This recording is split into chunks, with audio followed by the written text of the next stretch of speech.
Hola chicos, buen día. Comenzamos con la unidad número 7, intercambio de calor. La pregunta principal sería, ¿qué es el calor? ¿A qué hacemos referencia cuando definimos calor? Es la energía, ¿sí? Eso es importante porque ya estamos definiendo eh, esta, esta palabra que la vinculamos inmediatamente a un aumento de temperatura. Uno dice hace calor y significa que hay una temperatura elevada, o sea que en cierto modo se lo está vinculando. Pero en realidad es una energía que cruza, que se transfiere de un sistema a otro a causa de esta diferencia de temperatura.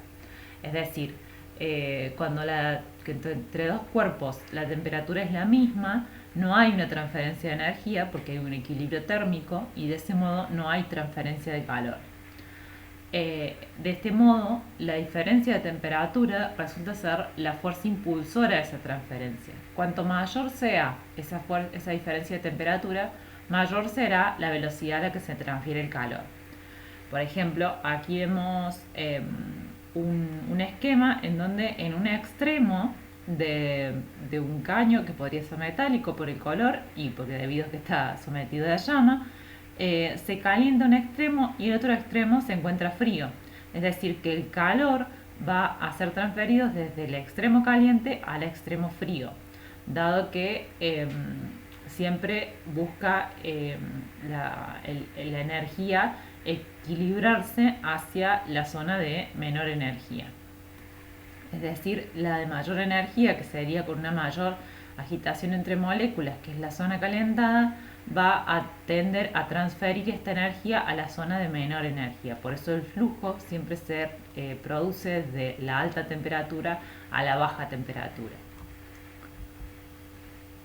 Tenemos básicamente dos tipos de calor, el calor sensible y el calor latente. En el ejemplo de la imagen tenemos una olla que posiblemente tenga agua que se está calentando. Se comenzó a calentar desde la temperatura ambiente hasta el punto de ebullición, ¿sí? Que serían los 100 grados centígrados cuando la presión es atmosférica. Entonces, comienza a calentarse y desde esos 20 grados centígrados hasta los 100, donde no hay un cambio de fase, se lo denomina calor sensible. A partir de los 100 grados, que el agua comienza a ebullir y a pasar a la fase gaseosa, es un calor latente, en donde no va a cambiar la temperatura del agua, el agua no va a elevarse más allá de los 100 grados centígrados, sino que el calor aportado va a ser utilizado para hacer el cambio de fase, es decir, para pasar de la fase líquida a la fase gaseosa. Los calores latentes suelen ser de mayor magnitud que los calores físicos. Por ejemplo, vamos a ver esta curva de calentamiento y la analizamos. En uno de los ejes tenemos la temperatura y en el otro el calor suministrado o calor agregado. Tenemos una aclaración que es cada división corresponde a 4 kilojoules, es decir, cada cuadradito, o sea, acá hay 4, acá hay 8, acá hay 12, a eso hace referencia. Inicialmente, por ejemplo, comienza el sistema con menos 25 grados centígrados. Esto comienza a suministrarse calor y comienza a elevar su temperatura. Esta línea de color azul significa un calor sensible. Aumenta su temperatura pero sin cambiar de fase. A partir de los 0 grados, cuando esto inicialmente era hielo, comienza a hacer una transformación de fase de ese hielo a líquido, de ese sólido a líquido. Entonces no cambia su temperatura mientras se está produciendo ese cambio de fase, que sería esta línea roja. Hay un aporte de calor, pero no hay un cambio de temperatura. Entonces este calor se lo denomina calor latente. Luego, si se continúa calentando, fíjense que el calentamiento es constante, es decir, estos 4 joules se están agregando constantemente y comienza a elevar su temperatura el agua líquida hasta alcanzar los 100, que en este caso va a haber otro cambio de fase, de la fase líquida a la fase gaseosa. Entonces comienza nuevamente el calor latente. Si nos fijamos, la magnitud que conlleva el calor latente, que sería lo que abarcan todos estos cuadraditos, es mucho mayor que la que abarca esto, que serían casi 4 joules o menos, ¿sí? Porque este comienza en la mitad y este termina antes de la mitad. Es decir, para elevar la temperatura del agua de 0 a 100 grados, tuvimos que aportar menos de 4 joules. En cambio, kilojoule, perdón. En cambio, para cambiar el estado líquido del agua a vapor, necesitamos mucho mayor cantidad de calor. A esto hace referencia cuando decimos que los calores latentes llevan mayor magnitud que el calor sensible. Luego, si se continúa el aporte de calor, comienza a elevar la temperatura del vapor y esto se llama vapor sobrecalentado.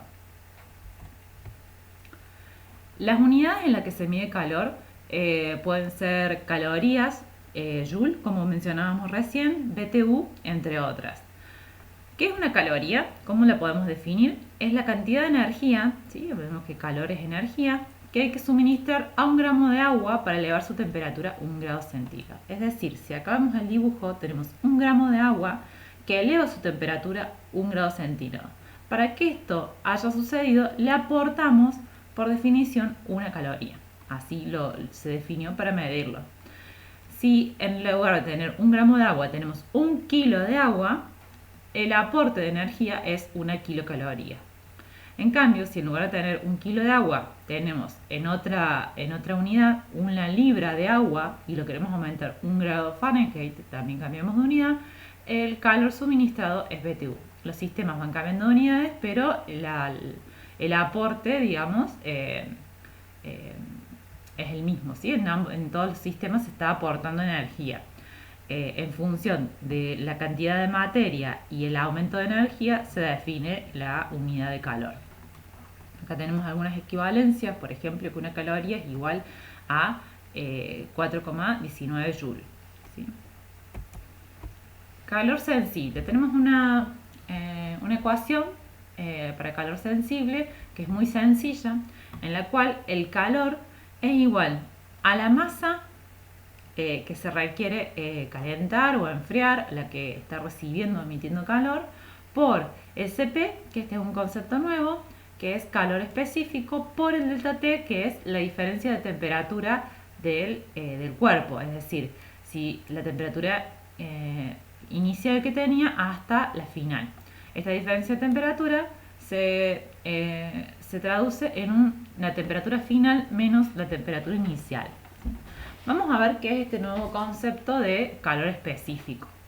Este parámetro depende del material y relaciona la masa, cómo aumenta la temperatura una determinada cantidad de masa, ¿sí? Y depende del material. Es la capacidad que tiene ese material de absorber o ceder calor.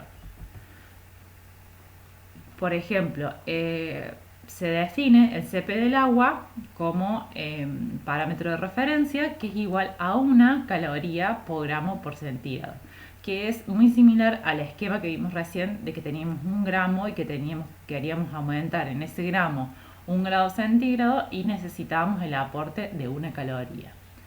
Es decir, para aumentar 1 grado centígrado de 1 gramo de agua necesitamos 1 caloría y esa definición se traduce en el Cp.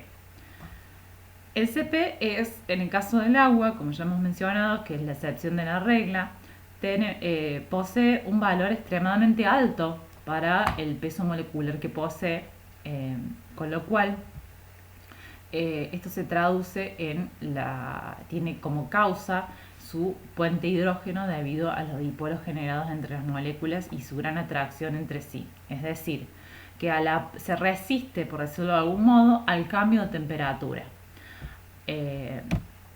Esto le da unas características muy particulares, sobre todo porque, permite que tenga un efecto buffer, un efecto tapón, una resistencia a los cambios de temperatura que es muy importante tanto en el cuerpo humano como en el planeta Tierra, que tiene muchísima superficie y mucho volumen de agua. Veamos otros CP, otros calores específicos de otras sustancias. Dijimos la del agua es 1, que se utiliza como referencia. Un aceite tiene 0,45, es decir, que el Cp sea menor significa que va a tener mayor facilidad para absorber calor y mayor facilidad para ceder calor. ¿sí? El alcohol, por ejemplo, 0,67,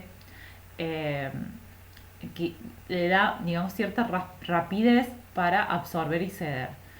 A medida, por ejemplo, si consideramos un metal como el cobre, es muchísimo menor el Cp. Y esto se debe a que son grandes conductores, es decir, puede transferir calor muy rápidamente. Por eso uno, por ejemplo, se quemaría más rápido, por decirlo de algún modo, con un metal que con agua, porque el metal transfiere el calor instantáneamente, en cambio el agua lo hace lentamente. Como mencionábamos recién, el agua sobre la superficie terrestre es la que permite absorber las fluctuaciones de temperatura que tendría el sistema si se tratara de otro líquido, es decir, es ese amortiguador que permite que la temperatura de la Tierra se mantenga constante. Nosotros, como seres vivos, tenemos gran porcentaje de agua en nuestro cuerpo, con lo cual también nos permite resistir el cambio de temperaturas externas. Vamos a ver un ejemplo para comprender mejor qué es esto del calor, ¿sí? Por ejemplo, si nosotros quisiéramos preparar un té, un café, ¿cuánto calor tenemos que suministrar al agua para poder prepararlo? Supongamos que el café va a tener una temperatura final de 70 grados centígrados y que inicialmente el agua estaba en 20. Más o menos una taza está compuesta por 200 mililitros, lo cual equivale por la densidad del agua a 200 gramos. Es decir, que el calor suministrado va a ser igual a la masa por el Cp del agua por la diferencia de temperatura desde el estado inicial hasta el estado final. 200 gramos sería la masa del sistema a calentar. El Cp, por definición, es una caloría grados centígrados y la diferencia de temperatura es esa temperatura final de 70 grados centígrados menos 20 grados centígrados, es decir, la diferencia se traduce en 50 grados centígrados. Simplificamos, el gramo con el gramo se me van, el grado centígrado con el grado centígrado se van y queda finalmente calorías. Si multiplicamos 200 por 50 tenemos 10.000 calorías, que si lo traducimos en kilocalorías, porque las calorías termina siendo una unidad muy chica, entonces se la traduce en kilocalorías. Son 10 kilocalorías que necesitamos aportar al agua, ¿sí? Por ejemplo, a través de una fuente que puede ser eléctrica o de combustión, como sería una hornalla. Se le aporta 10 kilocalorías a esos 200 gramos de agua, lo cual permite elevar la temperatura de 20 a 70 grados centígrados y prepararnos el café.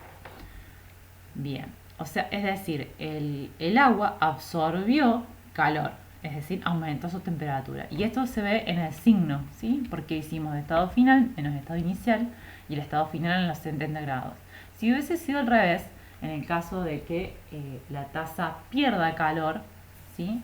Ceda calor, en ese caso el signo es contrario, porque quedaría inicialmente el estado final van a ser los 20 grados centígrados, que sería la temperatura atmosférica, y el estado inicial eran los 70.